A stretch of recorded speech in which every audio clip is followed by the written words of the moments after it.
Welcome back. Narration চেঞ্জে আজকে দ্বিতীয় পর্ব। ন্যারেশন চেঞ্জে আলোচনা চলছে অ্যাসার্টিভ সেন্টেন্স নিয়ে। প্রথম দিকেই অ্যাসার্টিভ সেন্টেন্স নিয়ে আলোচনা চলছে। এই অ্যাসার্টিভ সেন্টেন্স আর অ্যাফার্মেটিভ সেন্টেন্স অনেক সময় আমাদের নিজেদের মধ্যে গুলিয়ে যায়। তাই এর সংজ্ঞাটা বা ডেফিনিশনটা আমি আরেকবার বলে দিই, তাহলে আর ভুল হবে না। অ্যাসার্টিভ সেন্টেন্স বলতে বোঝায় একটা নির্দেশকমূলক বাক্য বা সাধারণ বাক্য যেগুলো আমরা ব্যবহার করি। এবং অ্যাসার্টিভ সেন্টেন্সে কিন্তু হ্যাঁবাচক বাক্য এবং নাবাচক বাক্য দুটোই কিন্তু থাকতে পারে। আর অ্যাফার্মেটিভ সেন্টেন্স হচ্ছে শুধুই মাত্র হ্যাঁবাচক বাক্য এবং নেগেটিভ সেন্টেন্স মানে হচ্ছে নাবাচক বাক্য। তাহলে অ্যাসার্টিভ সেন্টেন্স নিয়ে আমাদের আলোচনা চলছে এখন ন্যারেশনে। আজকে আরও বেশ কিছু জিনিস আলোচনা করব যেগুলো অ্যাসার্টিভ সেন্টেন্সের ন্যারেশনে অবশ্যই জানার খুব দরকার আছে। দেখ, প্রত্যেককে অনুরোধ করছি যে ন্যারেশনের প্রত্যেকটা পার্টকে প্রথম থেকে শেষ অবধি ভিডিওগুলো দেখতে স্কিপ না করে। যদি ভিডিওগুলো তোমরা প্রথম থেকে শেষ অবধি দেখো তাহলে প্রত্যেকটা পর্ব দেখে ন্যারেশন অবশ্যই তোমরা বুঝতে পারবে এবং পরবর্তীকালে আশা করি ন্যারেশন আর কখনো তোমাদের ভুল হবে না। চ্যানেলে যারা নতুন আছো তাদের প্রত্যেকে বলছি চ্যানেলটাকে সাবস্ক্রাইব করে রাখতে, যাতে পরপর সমস্ত ভিডিওগুলো তোমরা পেতে পারো। তাহলে চলো এবার স্টার্ট করা যাক ন্যারেশনের দ্বিতীয় পর্বটা। দেখো, এই যে লিস্ট আমি দিয়েছি এই লিস্টটাকে তোমরা একটু মনে রাখবে। আমি লিস্টটা তোমাদের কাছে আলোচনা করে দিই একবার। দেখো, ডাইরেক্টে যদি নাও কথাটা থাকে তাহলে ইনডাইরেক্টে সেটা দেন হয়ে যাবে। যদি ডাইরেক্টে এগো থাকে তাহলে ইনডাইরেক্টে ন্যারেশন চেঞ্জ করার সময় সেটা বিফোরে পরিণত হয়ে যায়। যদি টুডে থাকে তাহলে সেটা ইনডাইরেক্টে দ্যাট ডে হয়ে যায়। যদি দিস থাকে সেটা দোজ হয়ে যাবে। তারপর দেখো, যদি টুমরো থাকে সেটা দ্য নেক্সট ডে হয়ে যাবে। যদি শ্যাল থাকে তাহলে সেটা শুড হয়ে যাবে। অবশ্য শ্যাল আর শুড এইগুলো চেঞ্জ করার জন্য সময় কিন্তু অনেক সময় এক্সেপশনও থাকতে পারে। দেখো, আমি লিখে দিচ্ছি এক্সেপশন মানে বেশ কিছু ব্যতিক্রম থাকতে পারে। সেটা সাবজেক্ট যেমন আছে সেটা বুঝে আমাদেরকে করতে হবে। সেটা সেন্টেন্সে এক্সাম্পল দেখার সময় তোমরা বুঝে যাবে। উইল থাকলেও একইভাবে ইনডাইরেক্টে, যদি এগুলো পাস্ট টেন্সে থাকে, অবশ্যই এগুলো বলা হচ্ছে পাস্ট টেন্সে। ইনডাইরেক্ট করার সময় পাস্ট টেন্সে যদি উইল থাকে তাহলে সেটা উড হয়ে যাবে ডাইরেক্ট থেকে ইনডাইরেক্ট করার সময়। এখানেও কিন্তু কিছু এক্সেপশনের ব্যাপার থাকতে পারে, সেটা পরে তোমরা বুঝে যাবে সেন্টেন্সের মাধ্যমে।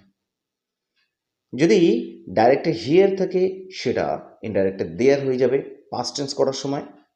মানে এই হিয়ার কথাটা যদি ডাইরেক্টে পাস্ট টেন্স বোঝায় সেক্ষেত্রে ইনডাইরেক্ট করার সময় সেটা দেয়ার হয়ে যাবে।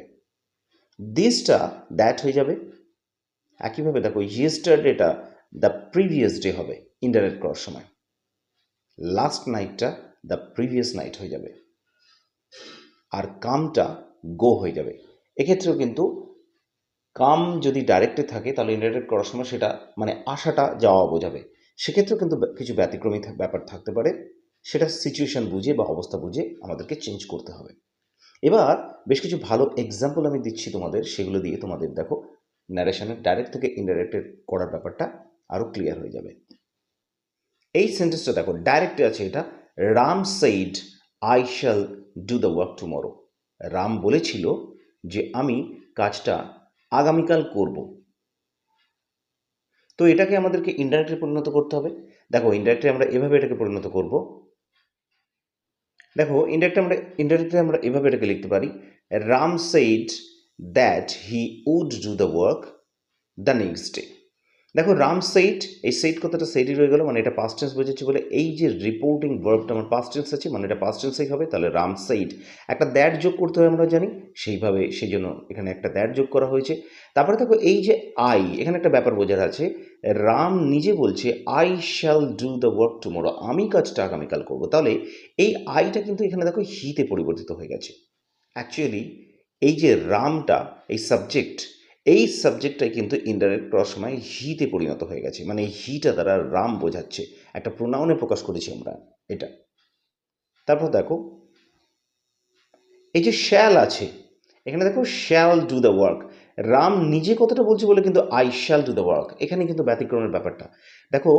এখানে কিন্তু কিন্তু যখন আমরা ইনডাইরেক্ট এটা করলাম, যখন হি হয়ে গেল, হি এর সাথে আমরা জানি উইল হয়, he will do the work হওয়াটা উচিত ছিল, তাহলে এটা পাস্ট টেন্সে বোঝাচ্ছে। সেই কারণে উইল থেকে উড হবে, কারণ উইলের পাস্ট টেন্স যখন আমরা বানাই সেটাকে আমরা উড করে বানাই। সেই কারণে কিন্তু এটা শুড হওয়ার, শ্যাল থাকলেও কিন্তু অতীতকাল হলো, শুড হওয়ার কিন্তু কোনো ব্যাপার নেই। নিশ্চয়ই বোঝা গেছে এই ব্যাপারটা, কেন শ্যাল থাকলেও এখানে উড হলো। এই যে পার্সন বা কর্তা আমাদের হি আছে, সেই অনুযায়ী কিন্তু এখানে উড হলো। যদি আই হতো এটা, তাহলে কিন্তু শুড হতো। তাহলে he would do the work, উডের পরে ভার্বের পাস্ট প্রেজেন্ট টেন্স বসে, তাহলে উডের পরে ডু বসানো হলো, তাহলে he would do the work. তারপরে দেখো টুমরো থাকলে আমরা জানি এটা নেক্সট ডেতে পরিবর্তন করতে হয়, দ্য নেক্সট ডেতে, সেই অনুযায়ী দ্য নেক্সট ডে কথাটা বসিয়ে দেওয়া হয়েছে। তাহলে Ram said that he would do the work the next day.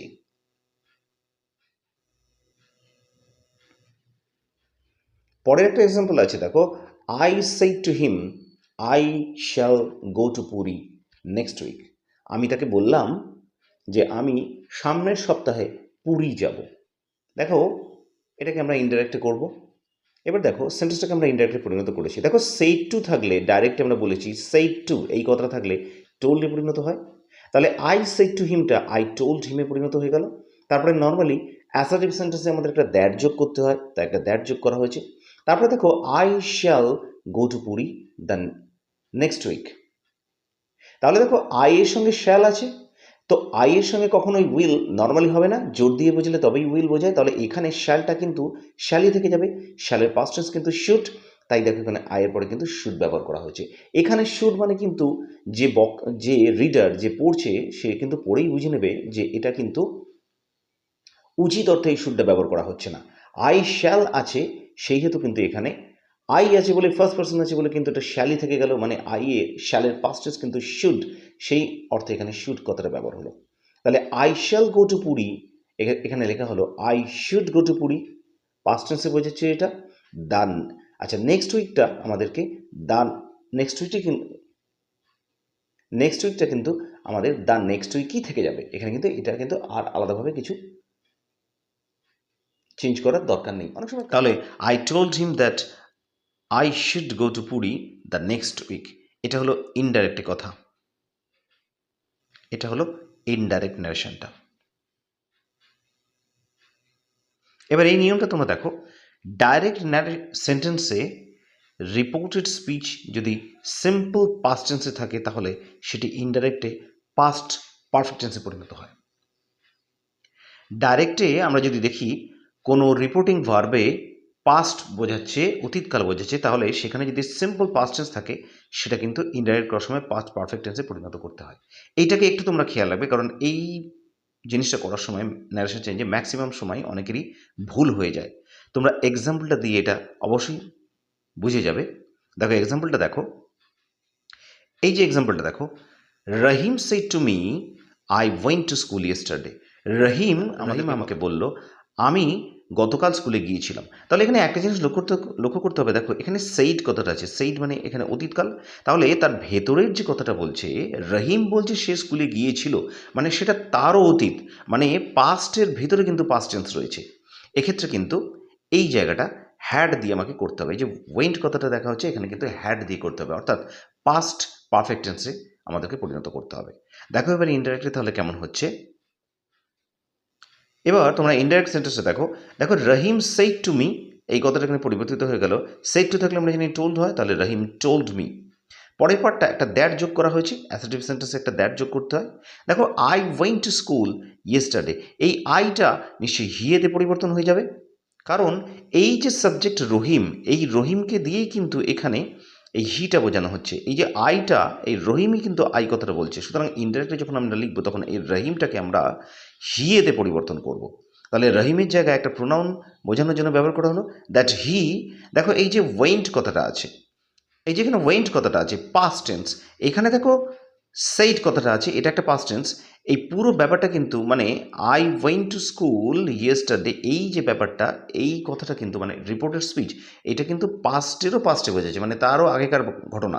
রহিম যখন কথাটা বলছে, এটা কিন্তু তার আগেকার ঘটনা, সুতরাং এটাকে আমাদেরকে হ্যাড দিয়ে করতে হবে এবং পাস্ট পারফেক্ট টেন্সে পরিণত করতে হবে। তাহলে আমাদের সে কারণেই হলো হি, দেখো had gone to school the previous day, had করা হলো গো। এই যে ওয়েন্ট, এই ওয়েন্ট কথাটার বেস ভার্ব হচ্ছে গো, তাহলে গোয়ের পাস্ট পার্টিসিপল হচ্ছে গন। তাহলে হ্যাডের পরে আমরা গান ব্যবহার করি, তাহলে he had gone to school, to স্কুলই থেকে গেল। ইয়েস্টারডেটা দেখো দ্য প্রিভিয়াস ডেতে পরিবর্তিত হয়ে গেল। নিশ্চয়ই ক্লিয়ার হয়েছে ব্যাপারটা? ঠিক একইভাবে আমরা বলতে পারি টেন্স শেখার সময় আমরা শিখেছি যে অতীতে যখন দুটো ঘটনা পরপর থাকে, পাস্ট টেন্সে দুটো ঘটনা থাকলে একটাকে যেটা আগে ঘটেছে সেটাকে পাস্ট পারফেক্টে রাখতে হয়, আর তারপরেরটাকে সিম্পল পাস্ট টেন্সে রাখতে হয়। ঠিক একইভাবে কিন্তু সেই নিয়মটা এখানে কার্যকরী হলো। এখানে এই যে আগেকার ঘটনাটা দেখো, পাস্টের ভিতরে পাস্ট, এই যে আই ওয়েন্ট টু স্কুল যখন আমরা ইনডাইরেক্ট লিখেছি তখন এটাকে পাস্ট পারফেক্টে তো পরিণত করে ফেলেছি। আর ঠিক আগেরটা মানে রহিম টোল্ড মি, এই যে পার্টটা, এটা দেখো সিম্পল পাস্ট টেন্সে রয়ে গেল। একই নিয়ম, টেন্সেরই নিয়ম এখানেও প্রযোজ্য হলো। এভাবে মনে রাখলেও কিন্তু তোমরা সহজেই মনে রাখতে পারবে। এবার আরও একটা নিয়ম দেখো, ডাইরেক্ট সেন্টেন্সে রিপোর্টেড স্পিচটি যদি পাস্ট কন্টিনিউয়াস টেন্সে থাকে তাহলে সেটি ইনডাইরেক্টে পাস্ট পারফেক্ট কন্টিনিউয়াস টেন্সে পরিণত হয়। পাস্ট কন্টিনিউয়াস টেন্স মানে হচ্ছে পাস্টে কোনো জিনিস আইএনজি দিয়ে করা থাকবে এবং ভার্বের সঙ্গে আইএনজি যোগ হবে। আর পাস্ট পারফেক্ট কন্টিনিউয়াস হচ্ছে হ্যাড বিন যোগ করতে হবে এবং তার সাথে মেইন ভার্বের আইএনজি যোগ করতে হবে। এবার এক্সাম্পলটা দেখো, ডাইরেক্ট আছে he said to me Rajib was playing hockey. সে আমাকে বলেছিল যে রাজীব হকি খেলছিল। তাহলে দেখো হি সেইড টু মি, এই যে কথাটা সেইড মানে সে আমাকে বলেছিল, তাহলে রাজীব ওয়াজ প্লেয়িং হকি, এই যে রিপোর্টেড স্পিচটা এখানে বলা হচ্ছে, তাহলে এটা তারও আগেকার ঘটনা। মানে রাজীব যে হকি খেলছিল, এই যে হি সেইড টু মি, সে যখন আমায় কথাটা বলছে, এটা তারও আগেকার ঘটনা। তাহলে এই ভেতরের অংশটা আমরা হ্যাড বিন দিয়ে করব। এবারে অ্যান্সারটা দেখা যাক। এবার অ্যান্সারটা দেখো, ইনডাইরেক্টে যখন আমরা লিখছি হি সেইড টু মি, এই কথাটাকে আমরা সেড টু জায়গায় টোল্ডে পরিণত করলাম। তাহলে হি টোল্ড মি, একটা দ্যাট যোগ করলাম, দ্যাট দেখো Rajiv was playing hockey, Rajiv hockey খেলছিল। দেখো এখানে এটা হলো Rajiv had been playing hockey. এই যে ওয়াজ কথাটা হলো, এই ওয়াজ কথাটা কিন্তু যখন আমরা ইনডাইরেক্টে করলাম তখন কিন্তু পাস্ট পারফেক্ট কন্টিনিউয়াস টেন্সে পরিণত করলাম। অর্থাৎ এই যে পার্টটা মানে রাজীব ওয়াজ প্লেয়িং হকি, এই পার্টটা কিন্তু ছিল পাস্ট কন্টিনিউয়াস টেন্সে। এটা যখন আমরা ইনডাইরেক্টে করলাম তখন করে ফেললাম পাস্ট পারফেক্ট কন্টিনিউয়াস টেন্সে। কারণ এই ভেতরের পার্টটা, এই যে এই কথাটা বলছে, এরও আগেকার ঘটনা ছিল, সে কারণেই এটা লেখা হলো he told me that Rajiv had been playing hockey. এখানে প্লে কথাটা হচ্ছে মেইন ভার্ব, এর সঙ্গে দেখো আইএনজি যোগ করা হয়েছে, অর্থাৎ হ্যাড বিন লিখে তার সঙ্গে একটা আইএনজি যোগ করা হয়েছে। নিশ্চয়ই ক্লিয়ার হয়েছে সেন্টেন্সটা? এবার এই এক্সাম্পলটা দেখো, my brother said to me mother has rebuked me. আমার ভাই আমাকে বলেছিল মা আমাকে বকেছে। এখানে দেখো এটা প্রেজেন্ট পারফেক্ট টেন্সে আছে, হ্যাজ আছে এবং রিবিউক কথাটা মানে হচ্ছে বকাবকি করা, তার পাস্ট পার্টিসিপলে পরিণত করা হয়েছে ইডি যোগ করে। তাহলে এইটা প্রেজেন্ট পারফেক্ট টেন্সে আছে, হ্যাজ রিবিউকড মি কথাটা। তাহলে এটা যখন আমরা ইনডাইরেক্টে করব, দেখো আমরা যখন ইনডাইরেক্টে লিখেছি মাই ব্রাদার টোল্ড মি, দেখো এখানে সেইড টু মি, তাহলে সেইড টু থাকলে সেটা আমরা টোল্ডে পরিণত করেছি। তাহলে মাই ব্রাদার টোল্ড মি, একটা দ্যাট যোগ করেছি, দ্যাট দেখো mother has rebuked me, has থাকলে সেটা হ্যাডে পরিণত হয়ে যাবে। তোমরা এই নর্মালি এটাই মনে রাখলে হবে যে হ্যাজ যদি থাকে ডাইরেক্টে তাহলে সেটা যদি পাস্ট টেন্স বোঝায়, মানে এই যে রিপোর্টিং ভার্বটা যদি পাস্ট টেন্সে থাকলে তাহলে সেটা ইনডাইরেক্ট করার সময় পাস্ট পারফেক্টে পরিণত হয়ে যাবে। ঠিক একইভাবে এখানে হয়েছে my brother told me that mother had rebuked him. এই যে হ্যাজটা হ্যাডে পরিণত হলো, রিবিউকড হ্যাডের পরে ভার্বের পাস্ট পার্টিসিপল রূপটাই থাকে, তাই রিবিউকটি বসানো হলো। এবার দেখো মি, এই মি মানে কাকে বোঝাচ্ছে? এই যে মাই ব্রাদার, আমার ভাই বলছে যে আমাকে বকেছিল, অর্থাৎ মি এর সাথে কিন্তু এই যে মি কথাটা, এই মি এর সাথে কিন্তু মাই ব্রাদারের সম্পর্ক। অর্থাৎ আমরা যখন ইনডাইরেক্ট করব তখন এই মিটা কিন্তু হিম হয়ে যাবে এই সাবজেক্ট অনুযায়ী। মাই ব্রাদার এই সাবজেক্ট অনুযায়ী কিন্তু ছেলে বোঝাচ্ছে, আমার ভাই, সেই হেতু এটা কিন্তু দেখো হিম হয়ে গেল এই কারণে। এবার এই সেন্টেন্সে দেখো মাই ফ্রেন্ড সেইড, আমার বন্ধু বলেছিল রেইন ফেল লাস্ট নাইট, বৃষ্টি পড়েছিল গত রাত্রে। এটা তখন কিন্তু যে ভেতরের পার্টটা আছে এটা কিন্তু পাস্ট টেন্স আছে, আবার এই একটা পাস্ট টেন্স আছে, মানে এই যে সেইড আমার বন্ধু যে আমাকে বলেছিল, এই ভেতরের পার্টটা কিন্তু তারও আগেকার ঘটনা।